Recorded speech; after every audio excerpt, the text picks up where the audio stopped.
নমস্কার, শুভ সকাল। আজ আমরা শ্রীগীতার প্রথম অধ্যায়ের 22তম শ্লোকটির সাধারণ এবং আধ্যাত্মিক অর্থ জানার চেষ্টা করব। ওম নমো ভগবতে বাসুদেবায়। ওম নমো ভগবতে বাসুদেবায়। ওম নমো ভগবতে বাসুদেবায়। জয় গুরু, জয় গুরু, জয় গুরু। এই শ্লোকটি মূলত ক্রিয়াযোগী সাধকদের সাধনের দ্বিতীয় অবস্থার কথা বর্ণনা করে থাকে। গুরু উপদিষ্ট হয়ে সাধক নিরন্তর ক্রিয়া করতে থাকলে তার মনোচঞ্চলতা হ্রাসপ্রাপ্ত হয় এবং বাহ্য জ্ঞান লাভের প্রচেষ্টা ক্ষীণ হয়ে থাকে। এই অবস্থায় সূক্ষ্ম মৃণালতন্তু সদৃশ সুষন্মান নাড়িপথে সাধকের মন প্রবিষ্ট হতে থাকে।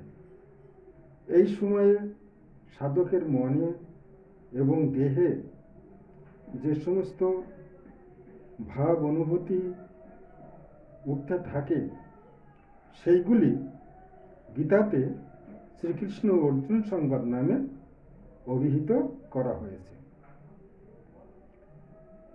এই সাধনের দ্বিতীয় অবস্থায় সাধকের মধ্যে কামনা বাসনা থাকায় কর্মবন্ধন বর্তমান থাকে, কিন্তু সদা সর্বদা সে বিশুদ্ধ নির্মল কর্ম রজ এবং সত্ত্বগুণের প্রভাবে করতে থাকায়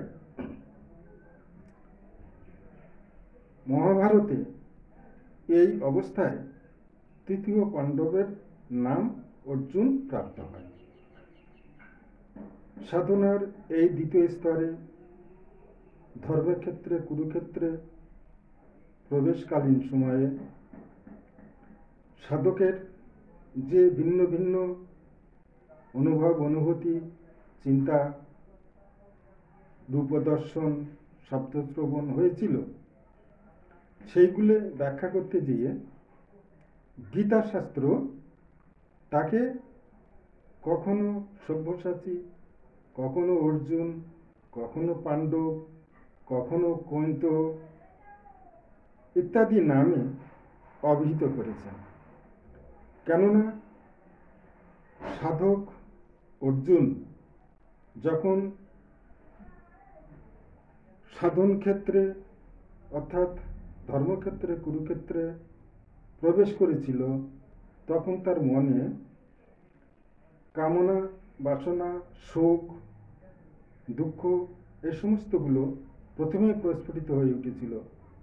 পরে তার মধ্যে অনুরাগ, বিরাগ প্রভৃতি মানসিক অবস্থাগুলি দেখা গিয়েছিল। এই অবস্থায় বর্ণনা করতে গিয়ে সাধন স্তরে সাধকের যে ভাব অনুভূতি সেইগুলো ব্যাখ্যা করতে গিয়ে বিভিন্ন সময়ে বিভিন্নভাবে তাকে বিভিন্ন সম্বোধন করা হয়েছে। পরন্তু সাধনের এই দ্বিতীয় অবস্থায় সাধকের সম্মুখে কূটস্থ চৈতন্য বা শ্রীকৃষ্ণ সারথি বা চালক হয়ে উপস্থিত হয়। এই জন্যে অর্জুনের রথের সারথি হলেন শ্রীকৃষ্ণ। এই অবস্থায় সাধকের মনে যা যা ইচ্ছা জাগে সেগুলি কূটস্থ জ্যোতির আলোকে প্রকাশিত হয়ে সাধকের সমস্ত দেখা শোনা বিষয়গুলি সম্পন্ন হয়ে থাকে। এই অবস্থায় সাধক আকাশ সম্ভাবা বা আকাশবাণী বা অশরীরী বাণী শুনতে পায়, দেখতে পায়।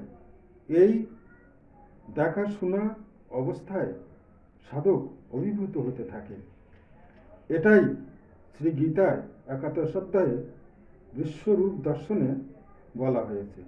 নমস্কার, আজ এই পর্যন্ত।